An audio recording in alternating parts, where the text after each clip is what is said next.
Coach, first of all, congratulations, you win.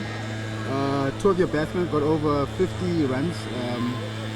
How did this help your teams in terms of getting the victory today? I think the batters set the game up nicely. I think more than the runs, it was how they went about their business. I think they were aggressive. They looked to hit the ball. I mean, it's got quite a few young guys that performed there tonight, which bodes well for us.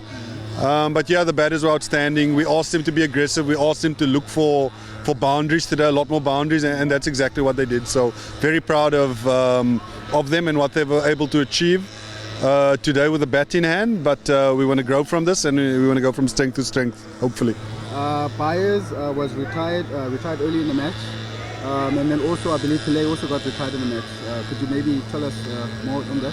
Yeah, unfortunately, we suffered a few casualties. Proteas our way.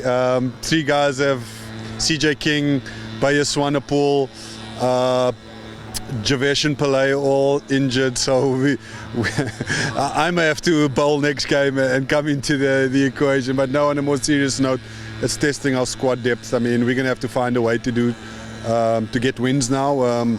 It's great because a lot of the players in our squad have got an opportunity in this competition so far, so they're not coming in cold. They know what to expect. So I mean, it's still going to be very challenging, but something we are just going to have to work through. You beat a very informed side today, Coach. Could you maybe just tell us on that? Yeah, they've got a lot of experience, Northwest, a lot of guys that have been around for a very long time domestically, and some guys that have played international cricket, on that side. So yes, they come with a lot of pedigree. Things have gone well for them this year. They were 4 from 4 before coming here, so that'll be their first loss. We're just not really too focused on them. I think we're just happy that we could play in front of a crowd like we did at St. George's and perform and get the W for them today. So hopefully when we come back next Saturday against the Titans, we can even see more people supporting us. No problem.